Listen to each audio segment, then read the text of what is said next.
Welcome to our continuing 2020 educational webinar series. I am Catherine Short, Partnership Marketing Manager for First Healthcare Compliance. At First Healthcare Compliance, we help you with a comprehensive compliance management solution tailored to your business, a hospital, hospital network, healthcare practice of any size, billing company, or skilled nursing facility. As part of our complimentary educational webinar series, we bring you experts from around the country to discuss relevant topics in the healthcare industry. We are so pleased to have Melody W. Mulaik, MSHS, President of Revenue Cycle Coding Strategies, LLC. She is a frequent speaker and author for nationally recognized professional organizations and publications. Melody's areas of expertise include coding and compliance, management engineering, and operations involvement, and she is nationally recognized for her extensive compliance expertise. Melody often speaks at national conferences on many topics, including interventional and diagnostic radiology coding, international audit program development, coding compliance, and other healthcare compliance issues. Recent speaking engagements include the Association of Community Cancer Centers, AHRA, the Association for Imaging Management, Radiology Business Management Association, RBMA, Healthcare Billing Management Association, and the Radiology Society for North America. Melody is the AHRA liaison to the American College of Radiology Economics Commission. Melody is a frequent author for national publications and writes for the bi-monthly coding column for AHRA Radiology Management and the Healthcare Billing Management Association Billing. Her work has also appeared in the RT Image, Imaging Economics, Radiology Today, and Radiology Business Journal. Melody co-authored Revenue Cycle Coding Strategies Coding Guide for Diagnostic Radiology and Interventional Radiology. Prior to her current position, Melody held the position for Vice President of Billing Compliance for the largest national billing company, where she was responsible for the implementation, oversight, and maintenance of the Billing Compliance Program. Melody holds a Master of Science in Health Systems degree and a Bachelor of Industrial Engineering degree, both from Georgia Tech in Atlanta, Georgia. She also holds the professional certification of Certified Radiology Administrator, Certified Professional Coder, Certified Professional Coder Hospital, and Radiology Certified Coder. Melody has achieved fellow status with the AHRA. It is a recent recipient of the prestigious AHRA Gold Award for her organizational and industry contributions. A copy of the slides is available for download on the control panel. Feel free to submit questions in the question box on your control panel during the presentation. We will address questions at the conclusion of the presentation. Your PACOM and PMI CEU certificates will be emailed to you following the broadcast. Your PACOM certificate will come directly from PACOM, and your PMI certificate will come from our email. There is no need to request either one. They'll come automatically.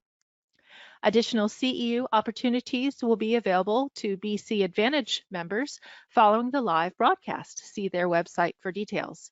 A download of the handout is available on the side or the upper panel of your screen.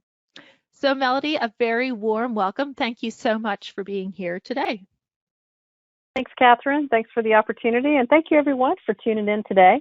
As we're going to talk about compliance and the cost of one and done. And so as we start thinking about what does that mean, how do we balance efficiency with compliance and making sure that we're doing things quickly, but yet in the most compliant way. So the goal of this, as we're looking at it, is thinking about when is there enough information to actually release a charge. We're going to talk about what is the role of the physician, the provider, as it relates to documentation and also in the coding process or charge capture process, and what's different. Charge capture and coding aren't exactly the same. Talking about how diagnoses and diagnosis codes impact quality-based payment models and looking at where we are today and where we're going in the future for that.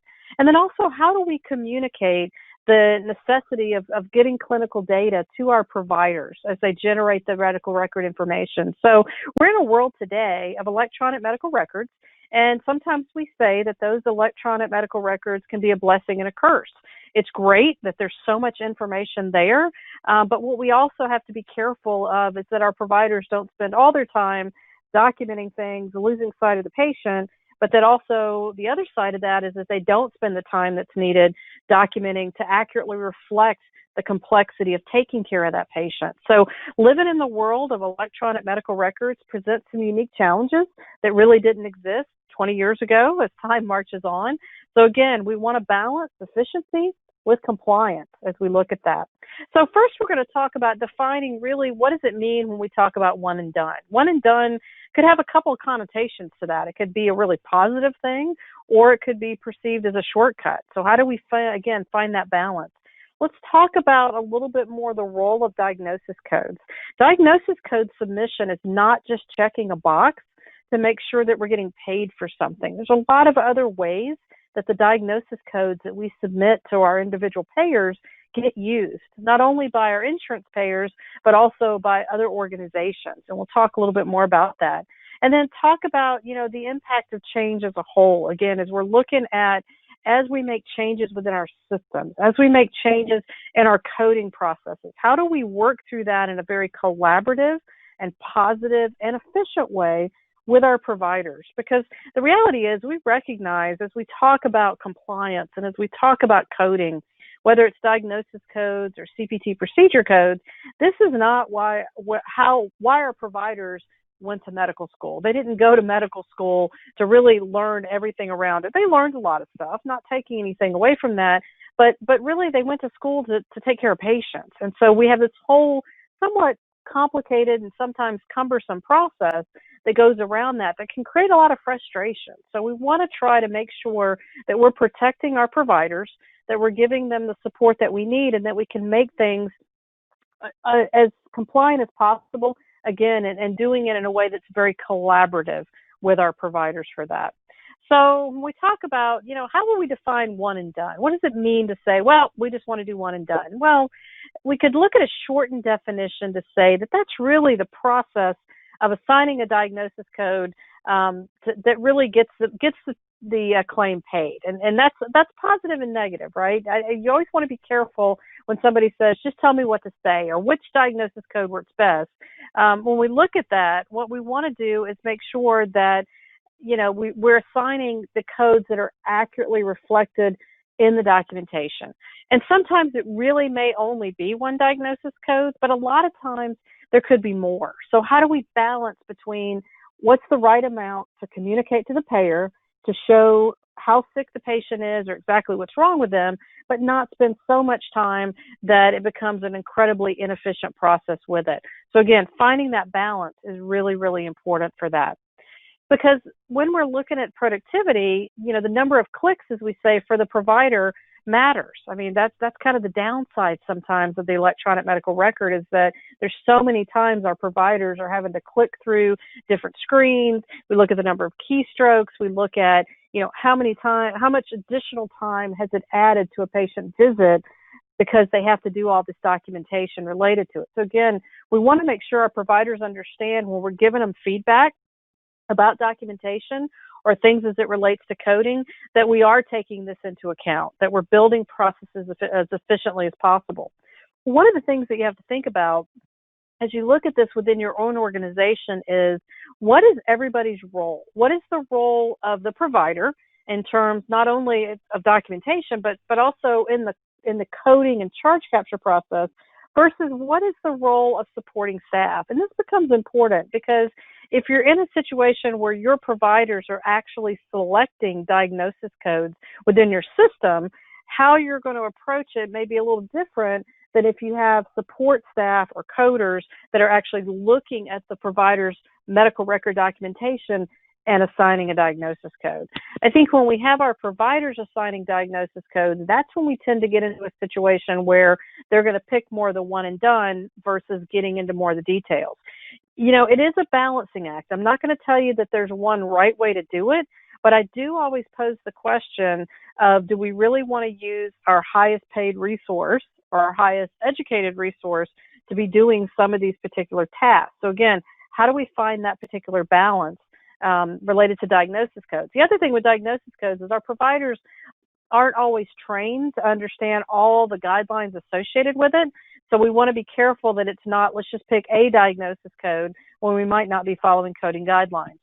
Well, if we kind of take a step back, and depending on how long you've been in the industry, this may or may not be a picture that makes sense to you. If you're on the younger side, this probably doesn't make sense at all because you're used to being in an electronic world where everything is done automatically. But for those of us that have been around a little while, in the old days, it wasn't uncommon to, walk by somebody's desk and see a whole bunch of sticky notes on a computer that were kind of job aids or cheat sheets, as people used to call them, with that. And that would give them information about how to handle a particular payer or how to have certain diagnosis codes on there. Well, obviously, we don't want to get into having these cheat sheet pieces of it.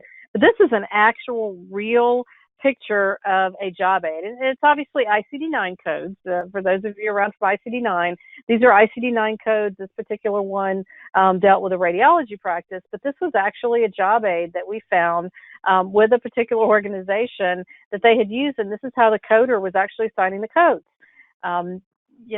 Is that the best ideal? No, for a lot of different reasons. Were the codes themselves necessarily wrong?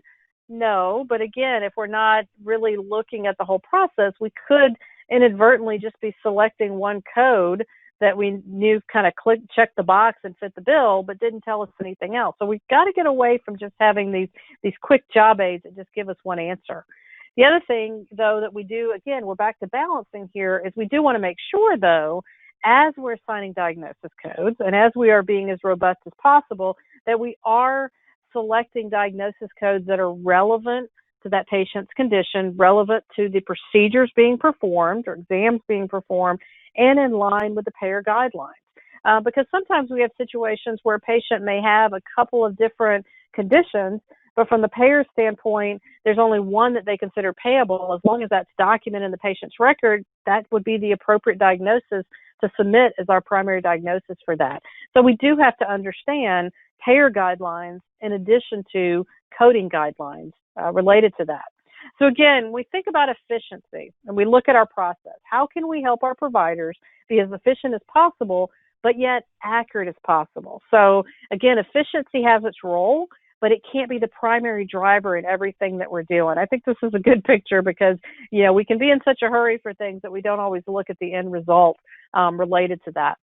So why do we need more detail? Again, what's wrong with one and done? Why can't we just pick something that we know is paid and we could say it's hypertension, or we could say it's, diabetes, or we could do something else? Well, because we want to make sure that whatever we're assigning is accurate.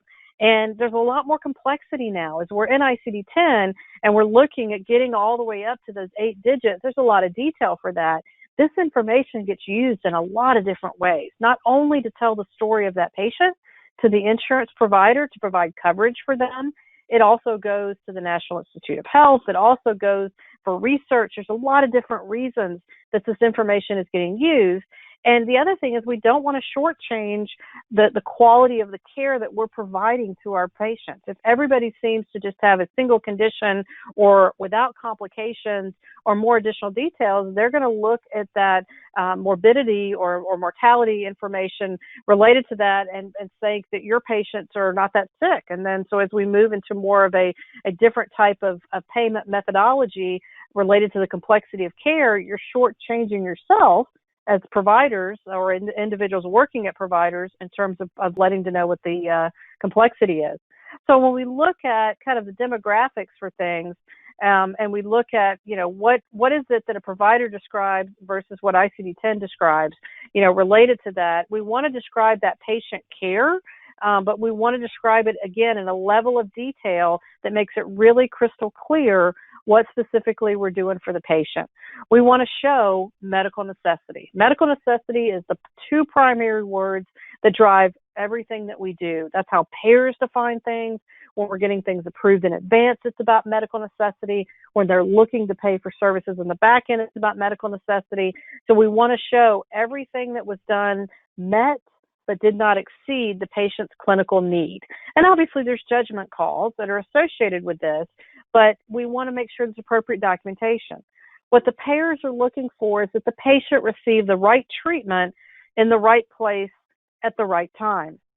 And the medical record documentation should reflect that and should share that as it relates to medical necessity is key. That's a key component of our E&M visits, our evaluation and management visits. It's going to become even more so in 2021 as really the sole driving factor as we look at our E&M levels and things like that. But again, right treatment, right place at the right time becomes really important for that. So here's a picture for you. For many of you, you think back to your younger days when you used to enjoy watching The Wizard of Oz. And we look at the yellow brick road and you think about, having the voices in your head of them singing, the lollipop kids singing because that fits with medical necessity. So if there's something I can leave you with of when we look at documentation about medical necessity in a medical record, why did we do something? There should always be because. Why was a lab ordered? It should be clear in the documentation. Because of this, the lab was ordered. Same thing with imaging studies. So anything that's done, that medical record should always answer the question, why was this study done? Why was this ordered? Why was this treatment selected? Why was this level of visit billed? Because the answer should always be in that electronic record. With that, no matter what the situation is, it's not something we should have to go explain later. And we can't say, well, anybody looking at that would know. They're really looking for that documentation in the medical record because. So again, we've got questions. We want to make sure the medical record is really crystal clear on what our answers are. The other piece we have to think about, again, it's not just us looking at that medical record or even the individual payers looking at it. We do have to take into account that there's going to be audits that are going to happen. Everybody gets audited at some point. It may be 1 or 2 patient encounters. It may be something bigger, but every organization gets audited at some point. Again, it's what kind of documentation do you have to defend it? When external auditors come in, they look at a lot of times, take the ZPICS, for example. ZPICS is a little different than, say, regular Medicare or some of the other auditors. ZPICS auditors are actually looking for fraud. No bones about it. When they come in to do an audit, they believe there's fraud there and they're looking for it. So how do they determine it? Somebody may refer something to them, meaning from another agency, but they do a lot of data analysis. They actually look at all the information that gets submitted, all the CPT codes, all the ICD-10 codes for that, and they look for patterns. They look for things that don't seem quite right. It could be certain diagnosis codes with certain procedure codes. It could be that they see a provider that only bills a particular diagnosis code for all their patients with things. Just a lot of different scenarios that may come up that would surprise you with it. But again, all that data is going into data warehouses and they're looking at it. So think about how your data looks when it's going in. And are there patterns there that somebody might pull out that would make you the potential target of an audit for that? I mean, even when we look at our bell curve for, we kind of call it the curse of the bell curve because it doesn't always work this way. Depends on the specialty and things like that. But looking at the fact that, they generally are going to expect to see a lot of level 3s and a lot of level 4s from a bell curve standpoint. What does your curve look like? Again, if you're a specialist, it could be that you lean more 4s and 5s, but everything can't automatically be at that level just because you're a specialist with that. And we want to make sure that whatever levels we're billing for new patient visits, established patient visits, maybe even our inpatient visits. I mean, if every single inpatient encounter, no matter what, is a level 3, that could be questioned because there are some times where it is only going to be a level 1 or a level 2, depending on the patient's acuity, depending on how soon it is they're getting, being discharged, all those types of things come into play. So you do want to look at that. The other thing about medical necessity that I mentioned, medical decision making is really based on medical decision. It's based on medical necessity primarily. There are things in the current model around, how many different diagnoses there are and what was the treatment options and things like that. But medical necessity is really at the heart of that. And again, it has its role today, but as we move into 2021 and the new E&M guidelines, it's going to have an even bigger role with that. That's going to be the primary factor that drives not exam, not history, all that. It's going to be all about medical decision making, where now it's one of the two components, the 2 out of 3 components as it relates to selecting our E&M visits. So again, medical necessity is really, really huge, is like with that. So just when we think about it today, if you've got this really comprehensive history documented, a comprehensive exam, but yet low-level medical decision-making, you can't just look at that and say, well, I have 2 out of 3 components. This is an established level 5. Because, again, what's your diagnosis code going to say, and how's that going to match related to that? So, again, Medicare has already said they consider medical necessity or medical decision-making to be one of the key components, even on established patients. So, again, it really does all come back to that, and we want to make sure that the way that our medical records are set up is that it's clear that we are documenting medical decision-making sufficiently for that and not just relying upon an extensive history and an extensive exam as part of that process. So, again, when we look at it today in 2020, there's type of problem comes into play. There's a whole point system for it. We look at the type of data that is evaluated by the providers, whether it's labs or imaging. All sorts of different things come into play, and all this adds up ultimately to how Medicare looks at and determines medical necessity, or I should say really supports medical necessity related to it. So we have a pretty complex system from that process.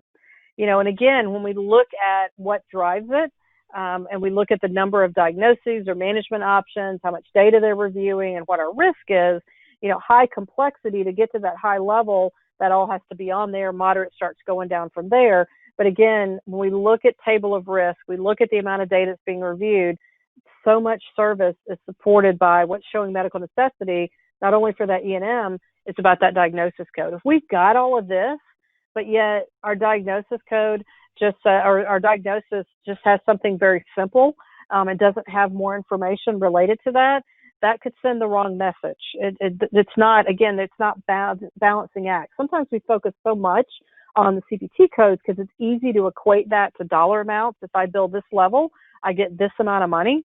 But equally, you need to look at, well, what are the diagnosis codes going along with that, and does it support it?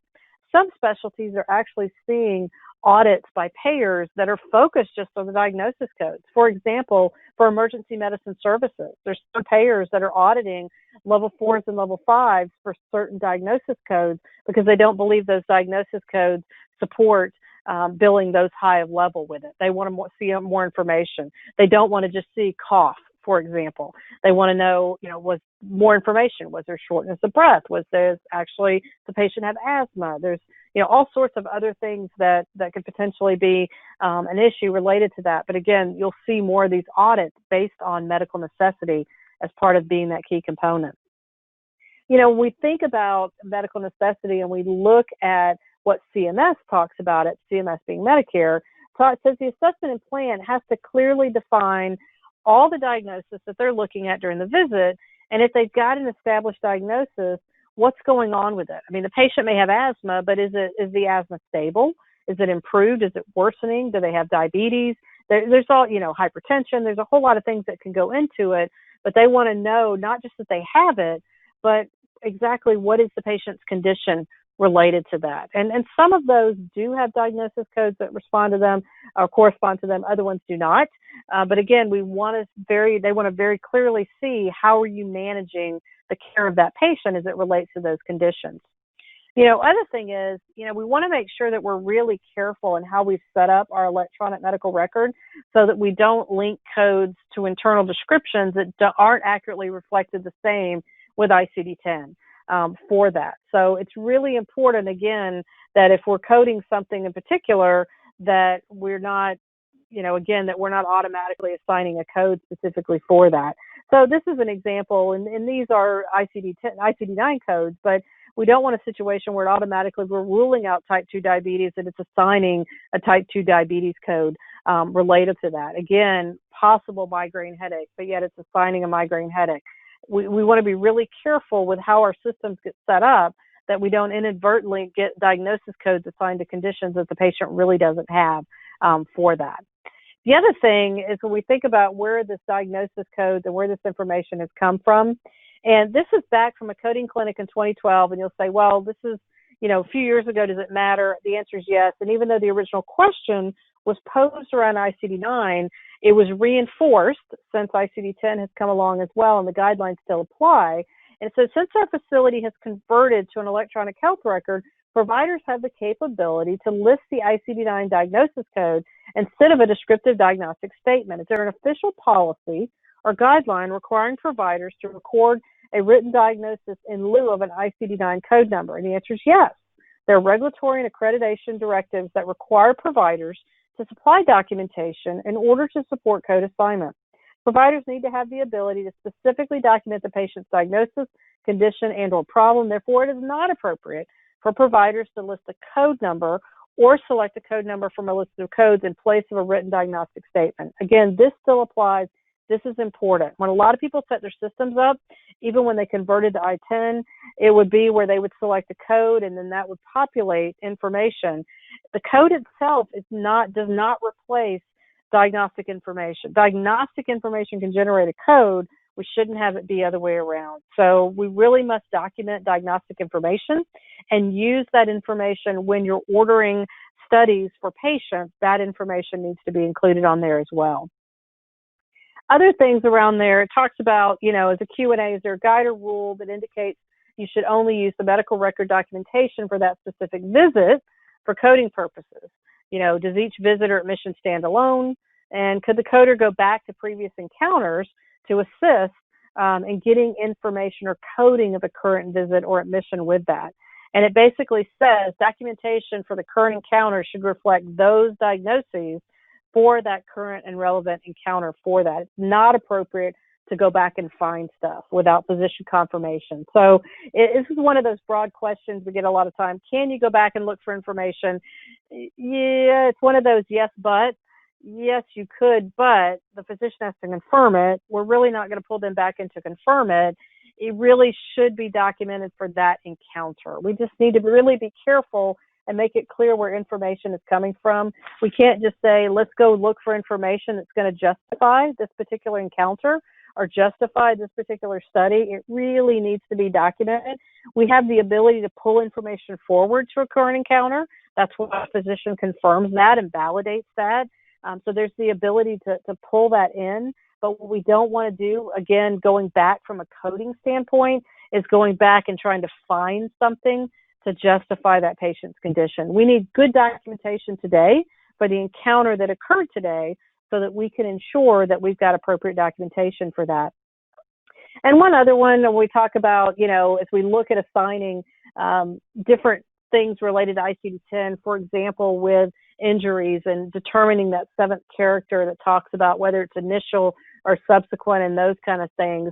It's another example where in the AHA coding clinic, and as a reminder, American Hospital Association Coding Clinic does give us authoritative guidance on how to assign ICD-10 codes, whether we're physician side or facility side with it.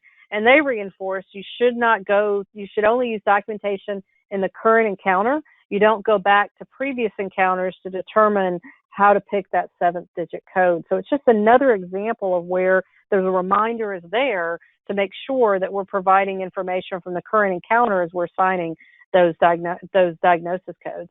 So when we look at diagnosis codes, that's whether or not we're going to get paid. CPT says how much you're going to get paid. Diagnosis code saying if you get paid. And, many times physicians will sometimes ask, well, how much if the patient has this condition versus that condition, what's the difference in payment? Remember, with diagnosis codes, it's all or nothing. CPT determines how much you get paid.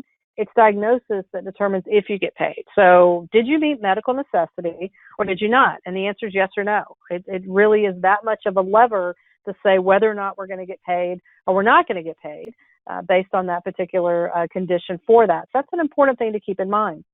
Well, we still are in what's called the fee-for-service model. Now, we'll talk, there are some alternative payment models that are continuing to emerge, and we're going to continue to see a focus on those alternative payment models in the future. But the model we have right now on the provider side is that most, not all, but most providers tend to get some form of their reimbursement based on the amount of RVUs that they bill. They may have a base salary, they may get bonused based on RVUs, they may be required to bill a certain number of RVUs. Some people truly get reimbursed completely based on RVUs. Some do it based on bills. Some do it based on actual. There's all sorts of different answers to that. But the way the system is set up, there's definitely financial motivation for providers to bill more, because that's what's going to increase the reimbursement to them individually or to the practice or those types of things. And so, again, the more they do, the more they can get paid for. But keep in mind, medical necessity is ultimately going to drive that. That's why that whole issue is at bill charges versus paid charges, because we see a pretty big gap sometimes between the bill charges and the pay charges. So we look at fee for service. You know, it is. Do I think fee for service will ultimately go away? I do. It's just going to be a while. And is it going to happen for all specialties? Certain specialties are probably going to have fee for service a lot longer than other specialties, just because they may not necessarily have the relationships with patients and some of those kind of things. So if they're just actually, you know, I mean, when you think about, you know, a pathologist or something like that, where they're just interpreting exams, it's hard to imagine them being away from fee for service, because they really don't have a lot of control, and those things coming into play. But again, fee for service is something that's going to continue to be evaluated with it. So part of our challenge is looking at quality versus quantity. You can have both. Clearly, we can have fee for service where our providers are seeing a certain number of patients, a high volume number of patients with that, and also having quality. But one of the things that we're seeing from CMS is they want to continue to look at these models that don't reward on quantity, but rather reward on quality, and want to make sure that physicians are making appropriate choices. We think about, you know, a total knee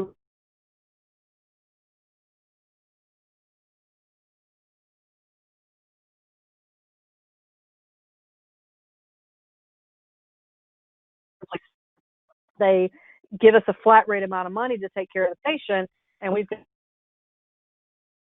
a flat rate of money. It's going to be based on the complexity of the patient's care, like we are to diagnosis codes, and why it's so important related to that. So we start looking at how did we make this evolution towards more and more quality. Well, this even goes back to MACRA, the Medicare Access and Shift Reauthorization Act of 2015. This is where we moved from, remember, it was PQRS, then it became MIPS. Now we're in MACRA, where we've got this continual move towards quality, linking physician payments to those quality programs. And while there's been a lot of changes through the last few years, they continue to make refinements for these programs, and they're not going away anytime soon. So again, where did they get the information? So if I look at the current program related to our MIPS and MACRA, so right now, quality is 45% of the total score. We're in year 4. Melody. Yeah. I'm so sorry. Hold on. I think starting at the starting 2 slides previously. Yeah, right there. There, your sound dropped out for a second. Okay. I can So start I back think, over there. can you start at the beginning of this slide right here? Future models. Sure. Okay. So we'll say, yeah, starting right there. So we'll say, okay, starting at the beginning of the slide, it was doing really fine, and then all of a sudden it just dropped out. I don't know why. So no, I don't know either. Is it back now? Is it okay? Yep, you're totally fine. Okay, Okay. I'm gonna stop. Okay, go ahead. So as we look going into the future, you know, and the balancing of it now is it's really about how to balance quality and quantity. And yes, you can definitely do both in the process with it. It's not to say that if a lot of patients are being seen that there's not quality, but it is that balancing act with it. And with the fee for service, again, that focuses on the quantity, but now we're going to shift to quality related to that. So and what's going to define a lot of it? Again, we're going to go back to diagnosis codes and the information in there to show not only quality, but also medical necessity with it. And I know that's a theme, and you say, well, how does this all fit in there? I mean, we're talking about how do we bill as much as possible and see the most amount of patients with it. Again, that's why this is such a balance as we look at both of those. So as we look at things started to shift. So we started with PQRS, then we had MIPS, and then MACRA. And MIPS and MACRA, we can sometimes use that interchangeably with it. A lot of people do. But that continued our path going towards where we're focused on linking physician payments to quality and value measurements. And there's been a lot of changes that have happened over the last few years as we've gone down this pathway with it, but it's not going to go away. It's not something that CMS or, even because this exactly was a law, so it's not just CMS that comes up with it. It's something sometimes Congress passes for that. I mean, again, they're going to make revisions, but it's not going to go away. So here we are in year 4 with it, and we look at every year they tend to tweak the percentages a little bit. So quality is 45% of the total score. It's a pretty good percentage when you think about that there's 4 main measures, and one of those by itself equals 45% of the total score. This was the measurements that replaced PQRS and what was called a quality component of the value-based model with it. This requires 70% sample of Medicare Part B patients for that particular performance period for that. Next one's cost. Cost represents 15% of the total score. So you can see quality is a big percentage, 45%, but cost comes into play as well. They want to balance the amount of money being spent. This is what replaced what they call the value-based model with it. It's based on claims data. You don't report anything. So again, they're taking the data of what procedures that you build, what you charge for those, the diagnosis codes, all that information goes into play to look at the cost component. Then we have our what they call continuous improvement activities, continuous process improvement activities. This is also 15%. This is based on coordination of care, patient safety, beneficiary engagement, different components that come into there. There's a list of things you can do. For example, an ordering provider consulting appropriate use criteria falls into this particular category for the ordering provider side. There's a whole list of things that you can look at based on your specialty and area that you would see what would make sense to do in that particular scenario. And then the last one is promoting interoperability, and this one's 25% of the score, which is a pretty good size. So we saw 45%, a couple of 15%, and then a 25% related to that. And so again, there's some people, some specialties that this makes sense related to it. Some of the other ones, if they're excluded, it doesn't apply for a particular specialty, then they would reallocate the points from the other measures as well. So this is based at the individual measure level. And some particular specialties it's more applicable to than other specialties for it. The other thing that came into play as we look at diagnosis codes and the information for it, and again, some of these you can look back and say, well, gee, why are we talking about something from a few years back? Because that's what's driving where the reality of where we are now. Because most times when law gets passed or something gets implemented by CMS, it takes years for things to get put into place. So take appropriate use criteria, for example. That was passed into law in 2014. It was originally supposed to be implemented in 2017, and now we're actually looking at it going into place in 2020/2021. It takes time for these things.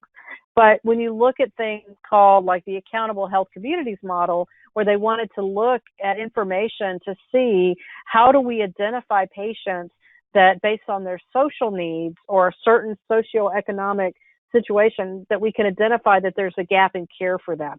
So again, how would we communicate that we have patients that are falling into needing, that they're falling into that gap, that they have certain health-related social needs with that? Well, again, back to the beauty of diagnosis codes, there's a lot of information that we can communicate. So it would be a benefit to the patient to not only tell CMS that, this patient has asthma and diabetes, but telling them additional information may help them qualify for certain things or be identified as a population that needs certain services in that particular area. So we can tell them the patient's complication. We can tell them other risk factors for that, or any comorbidities that are impacting their care, or even their social history. So a lot of times people are uncomfortable or don't want to take the time to tell that social history, but honestly, again, having that data does help to figure out how to allocate resources within a community. So it could be a straightforward social history thing, such as smoking, alcohol, socioeconomic situations, or it could get into a lot more detail. For example, you have a patient who's non-compliant with their medication, but maybe they're not trying to be difficult. They're non-compliant because they have financial limitations. We may have somebody that has extreme poverty, or they're homeless, and we want to communicate that information. Or maybe they're a spouse that they've had a family member that's gone due to military deployment. Again, all of those things can contribute, because when you think about even how insurance companies sometimes process information, knowing that someone has a military, person that's gone related to that may be relevant in terms of how they're taken care of for that. So again, diagnosis codes are what tell the story. Why is the patient here? Why are we taking care of them today? In the ED, in our office, all those types of things. The patient's here because. Why is that riskier? I mean, a lot of times I'll hear people, either providers or people that work for providers, say, well, my physicians always see the sickest patients. But yet when I look at the diagnosis codes, it doesn't tell that story. So we want to tell that story. Why might this particular situation impact healing and recovery for that? So it'll be something that's very, again, you want to tell that particular story with it. The other thing is when we think about the amount of not only revenue, and I mentioned kind of the alternative payment models with things, when you look at taking care of cancer, and that's one of those things that we're going to see actually more alternative payment models for. There's one right now under discussion for radiation or certain types of cancers where it'll be a flat rate amount of payment, but telling the story of a patient that has breast cancer versus I have a patient that has upper outer quadrant right female breast cancer. They are ER positive, they've got a family history of breast cancer, they're BRCA positive, and they smoke and have neoplasm-related fatigue. How I take care of the patient that has those 4 additional things listed versus just saying this patient has breast cancer gives a lot more information about how to take care of that patient and why there's a level of complexity and in terms of what kind of treatment they're going to need and what they're going to need ongoing that isn't told when I just say that that patient has breast cancer. So again, I want to tell the whole story information as things continue to grow up and give us a lot more with it. So as we look at, how do we ensure documentation not only within our own practices, but also even for hospitals? And depending on your specialty, many of you have probably heard about what's called CDI or clinical documentation improvement. And that's really, really important, especially on the facility side, because you can look here in this example with DRGs. So those are our flat rate payment that we get for Medicare patients on the hospital side. Medicare pays a flat rate amount of money depending on what's wrong specifically with the patient, regardless of what's done for them. So they have 3 categories. They have without complications, they have with complications, or with major complications. And you can see even with the reimbursement amount, it varies significantly between a without complications versus major complications, which is why facilities are very motivated to make sure that it's really clear what's going on with the patient because they don't want to forfeit appropriate reimbursement. The flip side of that for compliance is we've seen situations where people have documented or over-documented or overbilled and said that everything was a major complication when it wasn't. So hospitals always have to make sure that they have appropriate reimbursement. It's the same concept, even within your own practice as a physician practice with that, for those of you coming from that perspective, because you want to practice your own clinical documentation improvement. You do want to make sure that you're appropriately documenting everything wrong with the patient. So again, that you're getting credit in essence for not only procedures, but also showing that medical necessity, showing truly the complexity of the patient that you're taking care of, so that you're getting that quality score. You're showing the value of what you're doing. It's not just every single patient has this one condition and that they're really easy and straightforward with it.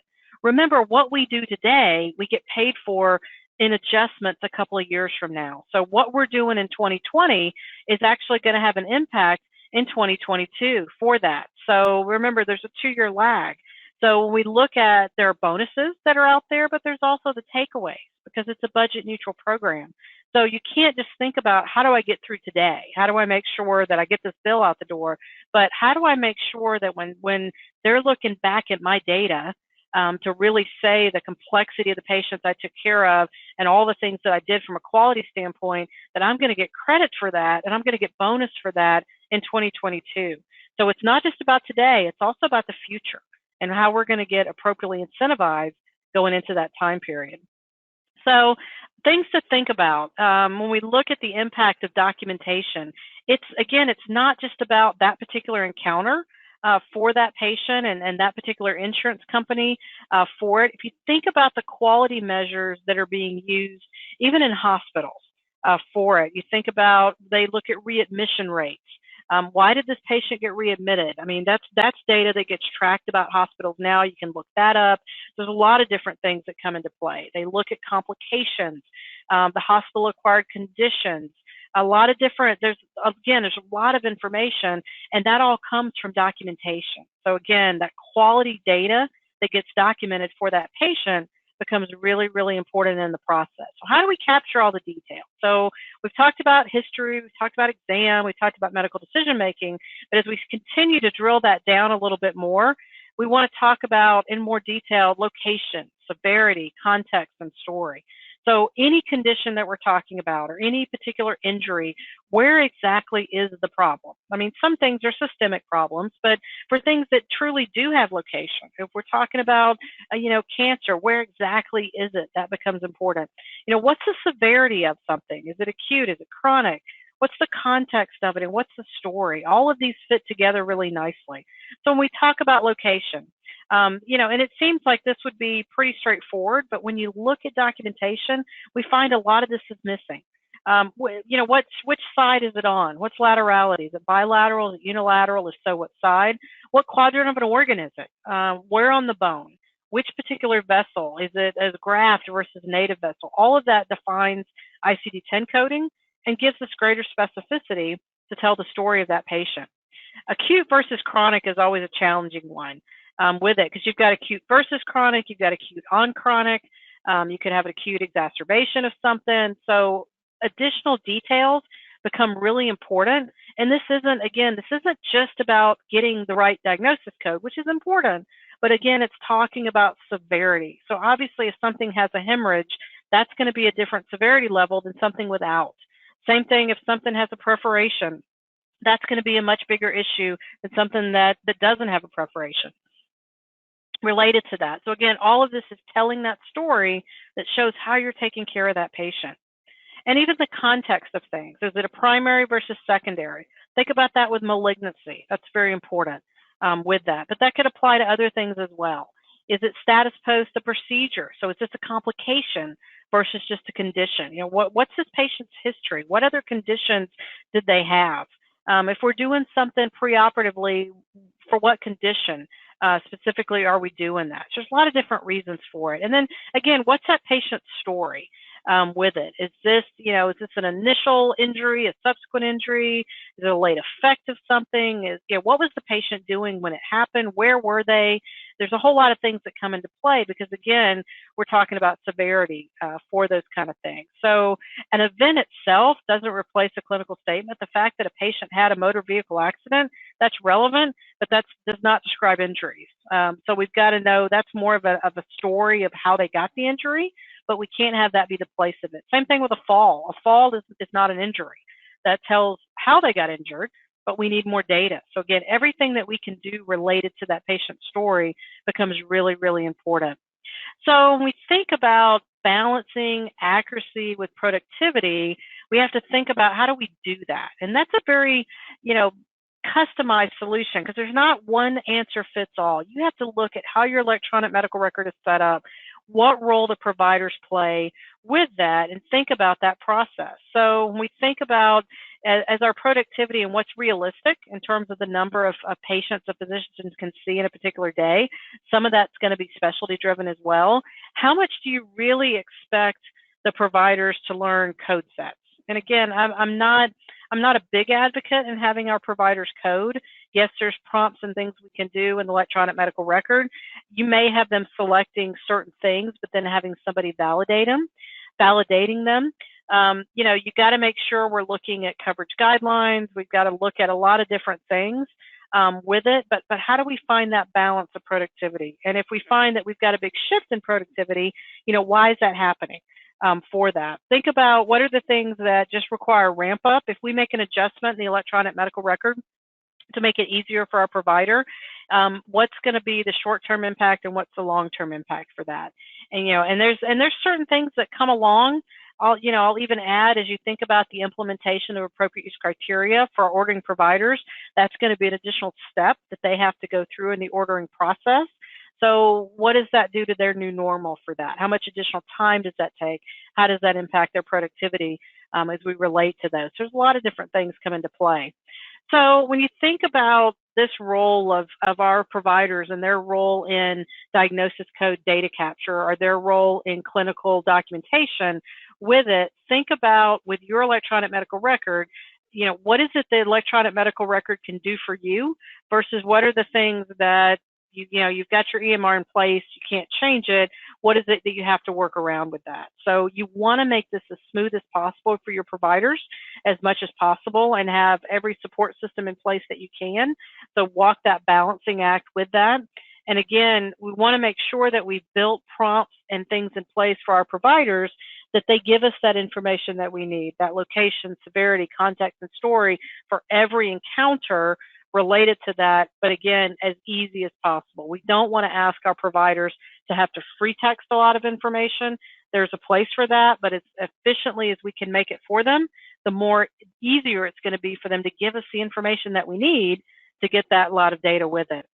So we also want to move beyond matching words to codes. Again, we talked about those job aids at the beginning, and we looked at those, and we've gotten to where, people memorized a lot of them. We don't memorize them as much anymore, but you still have some of that in there. It's not just, if I say this word, I get this code, because there's guidelines with it. We do want to learn for any particular practice, what are the most common conditions that we see for your specialty with that? And there are definitely some things that we can train. You don't have to learn the whole ICD-10 book. We want to make sure that we're identifying with that. And we want to make sure we understand the coding guidelines associated with our practice. So for example, if you're an endocrinology practice, you're going to see a lot of diabetes. You want to understand when should the diabetic code come first versus any manifestation second, versus when does the patient find your symptoms go first and diabetes go second. Same thing if you're in orthopedics, there's certain guidelines around fracture care and how do you make sure you're picking the right code for it. You want to make sure you understand all that versus just what's the code for diabetes or what's the code for tibial fracture. That's not going to tell the whole story, and it's not going to make sure that we assign the correct ICD-10 codes for that. So, really what you want to look at is ensuring that we have the right amount, right? It's that balancing act. We always want to have detailed clinical information and that we have the right amount of diagnosis codes to balance against that. And we want to do it now. It's not something in the future. Yes, our payment impact is 2 years from now, but that's why we have to do it now, because what we do today impacts our finances in the future.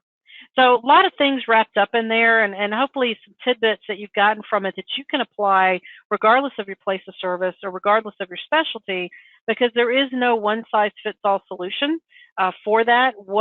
This information and how you apply it within your organization is going to be varied based on your electronic medical record, based on your provider's role in the coding assignment process, what type of support staff that you have with it, and again, how your individual specialty impacts things. So it's an ongoing challenge. It's not something we do once and we're done with it.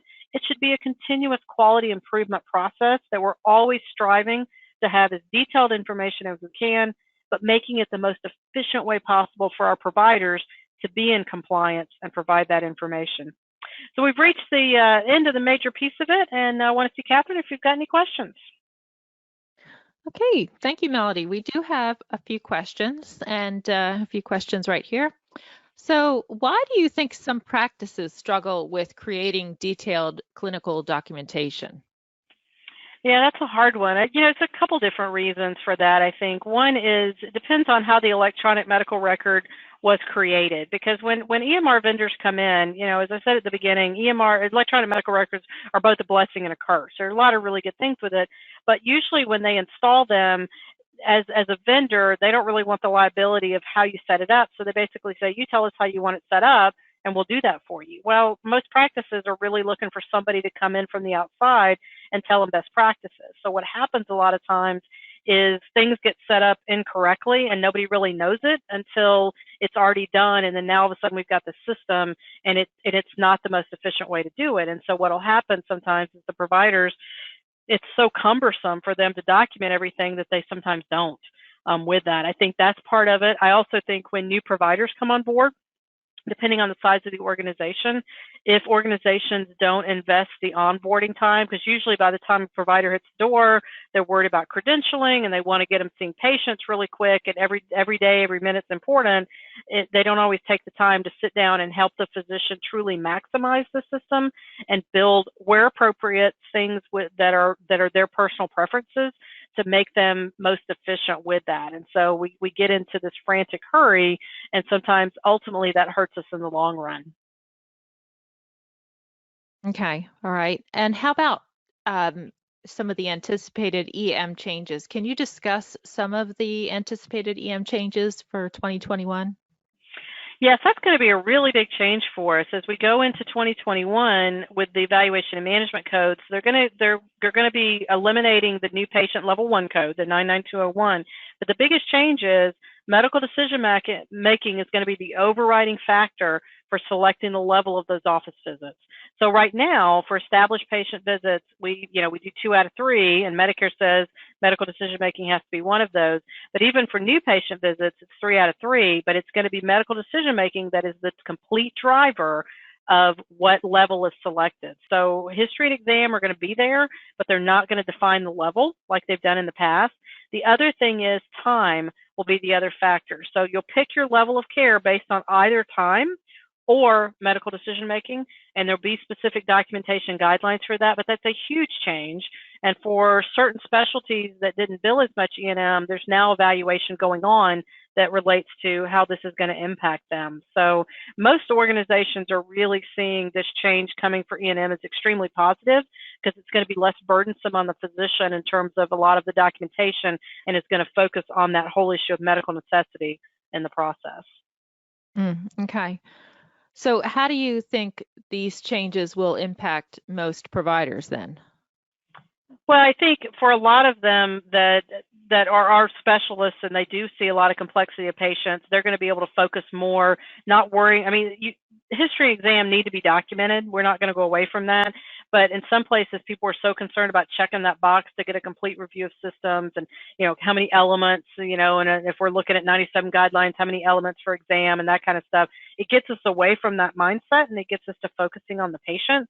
So I do think that's going to help. There are system changes that some organizations are going to need to make in the documentation to make sure that they're capturing time appropriately to support that. So a few system changes, and then potentially again, we're not loosening, but we're enabling our providers to focus more on that medical decision-making piece rather than history and exam, kind of creating something as more of a hurdle to jump through in the process.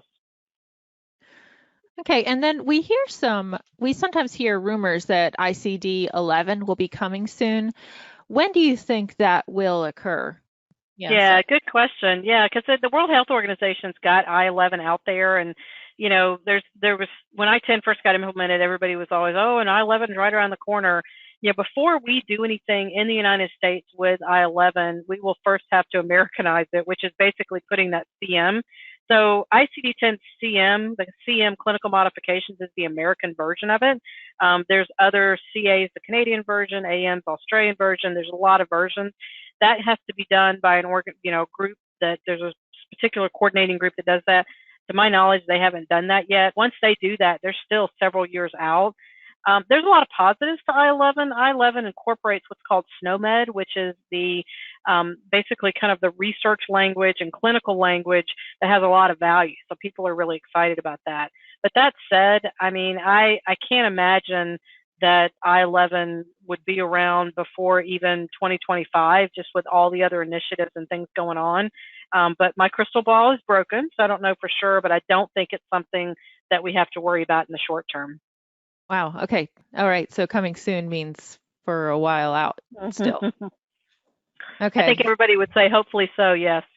Okay. All right. Well, thank you so much. Do you have any other words of advice or anything you'd like to add for us today?